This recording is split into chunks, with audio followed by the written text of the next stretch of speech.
नमस्कार दोस्तों, मैं रितु सिंह चौहान रेकिस्ट आज फिर आपके सामने उपस्थित हूँ।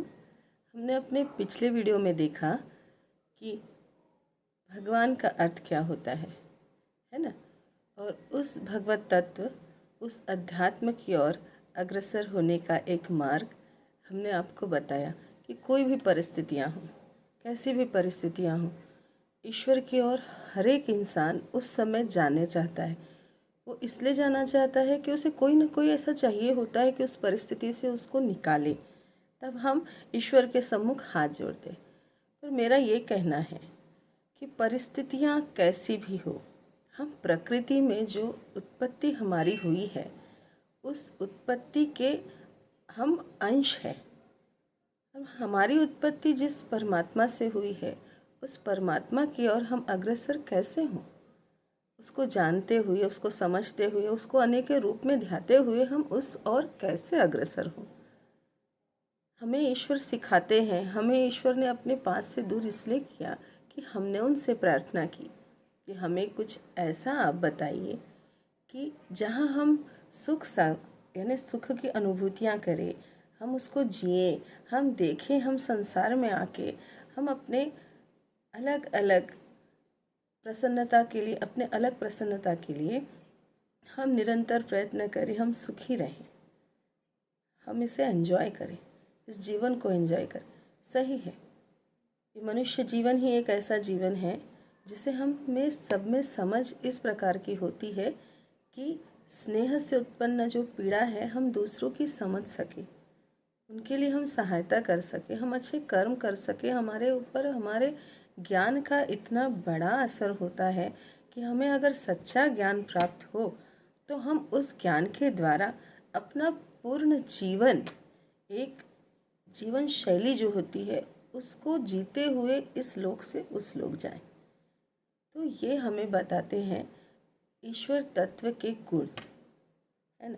जब हमने देखा कि भ से भगवान की उत्पत्ति का हर एक कारण हमने देखा, भ से भूमि, ग से गगन, व से वायु, अ से अग्नि और न से नीर, इसका महत्व हम समझा। ये सब प्रकृति में मौजूद है। उसके अलावा हमारे अंदर जो भर दिए गए हैं गुणों को, अष्ट नियमों को हम जो देखते हैं उसमें हमें बताया गया है कि इसमें बैलेंस कैसे। ये तो हुआ। अब प्रश्न आता है, हमको तो जानकारी है कि हमने, हमारी उत्पत्ति है, हमारा मरण है, इस बीच के सफ़र में क्या जी, इस बीच के सफ़र में क्या, तो वो सफ़र में हम कैसे जिए, इसको बोलते हैं आर्ट ऑफ लिविंग। कि हमारा नज़रिया क्या होना चाहिए। हम पैदा तो हो गए, एक अच्छे माता पिता ने जो कुछ भी हमें देना था, हमें जो आचरण सिखाने थे, जैसे जैसे जिस घर में जो व्यक्ति यानी उसका बॉर्न हो गया, वो पैदा हो गया, उसके बाद में उसने अनुसरण किया, उसके घर का वातावरण कैसा है उसके हिसाब से वो ढल गया। जिसके पास जैसा ज्ञान वैसा ही उसका आचरण, जैसे उसकी संगत वैसा ही उसके गुण उत्पन्न होना। तो व्यक्ति के अंदर ये सहजता से आ जाती है। मगर अगर उसको उस सत्संग मिल जाए तो उसको जीवन जीना आ जाए, न वो दुख का भागी हो और न सुख का भागी हो। तो ये समझ जिसे आ गई उस व्यक्ति को ज्ञान का अनुसरण करना आ गया। ठीक है ना। तो ये हमारा जो आज आपसे मिलने का जो था, जो ग्रहण चालू है इस समय, आज चंद्र ग्रहण है, पहले सूर्य ग्रहण हुआ, तो इस जो यूनिवर्स में जो अद्वितीय बदल हो रहे हैं, हम तो यहाँ बैठे हैं। आप बोलोगे, तर्क करने वाले बोलते हैं जो आसमान में उड़ के जा रही है फ्लाइट, इनको कोई ग्रहण का होता नहीं है। ये जो ट्रेन चल रही है, ये जो जा रहे आ रहे हैं, जो भी प्रश्न जिस लोगों के हिसाब से उनके दिमाग में आते हैं वो बोलते जाते हैं। ठीक है, वाजिब है। जब तक व्यक्ति को अपने प्रश्नों के उत्तर नहीं मिलेंगे वो इसी तरीके से तर्क करते जाएंगे। अभी एक आंतरिक मन होता है, एक बाह्य मन होता है। व्यक्ति वो भी है, उसको लग रहा है कि हमें ये करना है, पर उसकी जो मुजोरी होती है कि क्यों, साइंस को प्रूफ चाहिए होता है और धर्म को प्रूफ की आवश्यकता नहीं होती। यहाँ पे भेद इस चीज़ का हो रहा है कि धर्म स्वयं में प्रूफ है, उसको किसी को बतलाने की ज़रूरत नहीं है, वो समय के साथ ही सबको दिखाई देता है। और साइंस उस चीज़ को मानने के लिए तब तक नहीं अग्रसर होगा जब तक उस पे उसका ठोस सबूत न मिल जाए कि इसी से ही ये होता है। जैसे 1+1 2 ही होता है, इसके लिए उसने बोला कि ये एक व्यक्ति और सामने वाला एक आ गया तो ये 2 हो गए। तो लेकिन किसी का नज़रिया इसमें ऐसे रख दो तो ये 11 भी हो जाएंगे, 10 भी हो जाएंगे। तो देखने वाले के नज़रियों में आप भेद कर सकते हैं, लेकिन आप उसको जब तक मानते नहीं, जब तक आपका बुद्धि उसको एग्री ना करे, उसको बुद्धि को उसमें सहमति ना हो, वाजिब है। कोई भी जनरल व्यक्ति को आप बोलो आज की दौर पे जिस पे हम 21वीं सदी में जा रहे हैं, हम ग्रहण के लिए बोले कि जो सुबह से सूतक लगने वाला है, 12 घंटे पहले से है, 6 घंटे से है, वेद है, सूतक है, तो नहा सूतक के समय आप मूर्ति न छुओ, सूतक के समय आप सो मत, सूतक के समय गर्भवती महिलाएं कुछ बाहर जाए ना। क्यों बोला जाता है? क्यों बोला जाता है? क्यों करना है भाई? ये करने से आपका तो कुछ बिगड़ेगा नहीं। आप चाहे करो चाहे नहीं करो। जो तर्क संगत व्यक्ति होते हैं उनके लिए ये लागू इसलिए नहीं होता कि उसे समय सिखाता है, और जो धर्म है वो अपना कार्य करते जाता है। वास्तविकता है, वातावरण में ऐसी चीज़ें होती है, इसीलिए आपको बोला जाता है कि आपके ही लिए पूरे ब्रह्मांड में इस समय जो ये सूतक काल चालू है, अलग अलग स्थानों पे अलग अलग समय धारा को पकड़ते हुए इसका व्यक्तिगत जीवन में हर किसी को असर पड़ता है। क्यों ना पड़े? आप पार्ट हो। ग्रेविटेशनल फोर्स से लेके यूनिवर्स में जो कुछ भी हो रहा है उसके आप भी पार्ट हो भाई। अगर आप पानी पीते हो ग्लास भर का, तो आपके शरीर के अंदर जा रहा है। सिंपल सा एग्जाम्पल है उसके लिए। आपके शरीर के अंदर जब वो जा रहा है तो आपके हर अंगम को उसका एहसास हो रहा है। आप ये कैसे बोल सकते हो जो चीज़ों में आप पहले से ही मौजूद हो वहाँ पे आपको असर नहीं होगा? होता है। वो जो उड़ रहे हैं जाने वाले, चाहे वो एरोप्लेन से जाए, चाहे ट्रेन से जाए, चाहे चल के जाए, चाहे कोई भी हो, चींटी से लेके हाथी तक का जानने वाले अनजान जीव को भी एक कतरे से लेके तो ब्रह्मांड की उस छोर तक सबको असर होता है। ये पार्ट है हमारे जीवन का। एक उंगली का जो ये हिस्सा भी अगर कट जाता है तो हमारा सारा शरीर झन्ना जाता है। क्यों? ये पार्ट है। यहाँ पे कुछ हुआ है तो पूरे शरीर को तो नहीं हुआ, तो फिर शरीर ने क्यों रिएक्शन दिया? तो मैं उन लोगों से पूछना चाहती हूँ, जब आपके पूरे शरीर में कोई चीज़ की तकलीफ नहीं हुई, बस यही कटा है, इस कटने से जो झन्नाहट आपके ब्रेन तक गई, सेंसेशन, आप बोलोगे सिंपल बात है, यहाँ चीरा लगा है, सेल कट आउट हुए हैं, सेंसेशन हुआ तो झन्नाया, सेंस। आपने ही अपना उत्तर दे दिया। यही बात है मेरे भाई।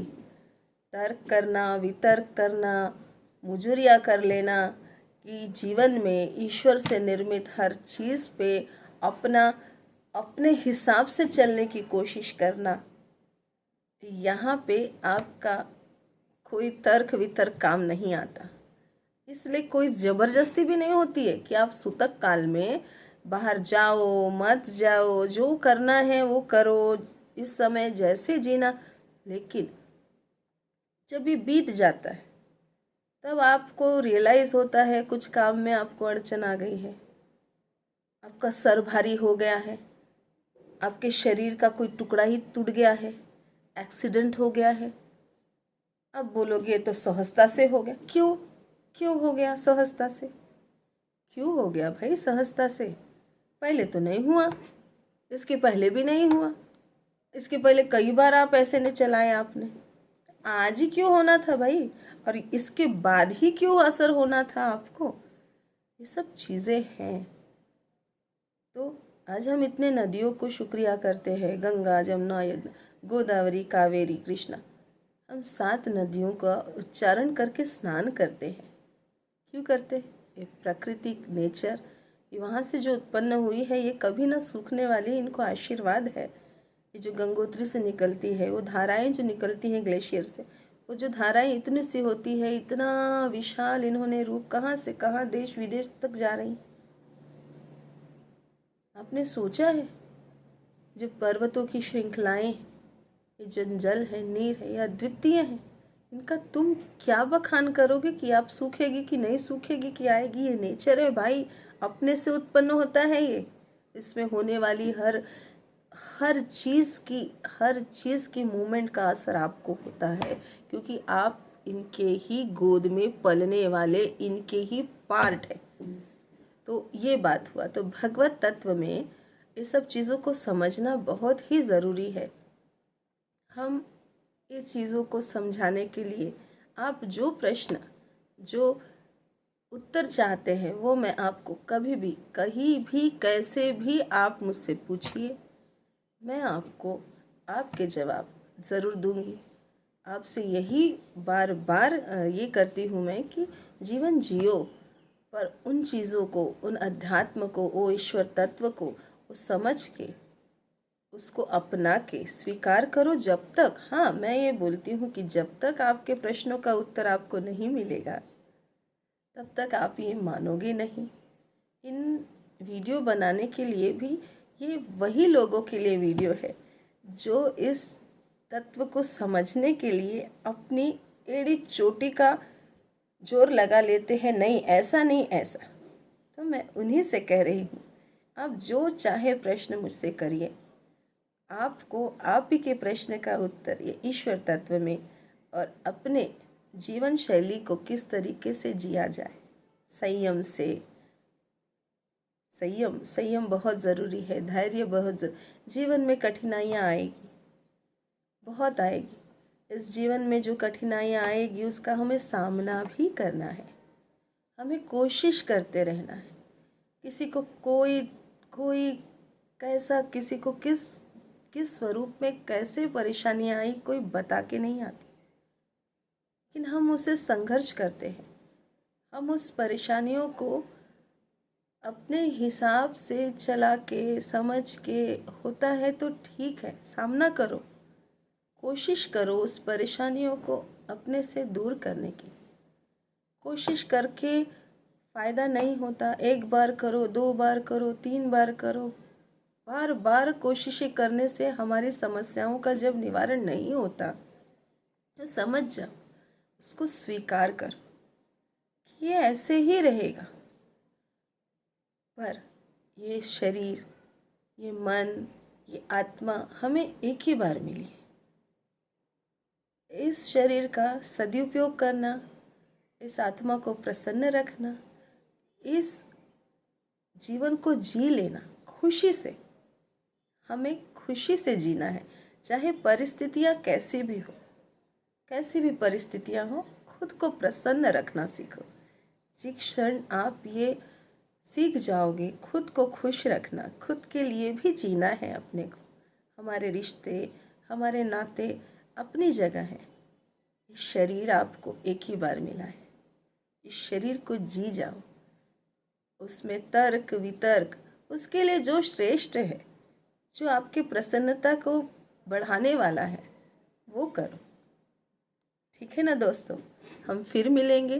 तो सूतक काल जो ये चल रहा है, इसके लिए मैं आपको अपने अगले वीडियो में रेमेडीज़ दूंगी कि आपको क्या करना है, कि सूतक काल आपके लिए अच्छा है या आपके लिए संघर्षमय है, या आपके लिए कुछ सबक देके जाने वाला है। तो मेरे वीडियो का इंतज़ार करिए, मैं आपसे फिर मिलूँगी। जय माता दी, जय माता दी, जय माता दी।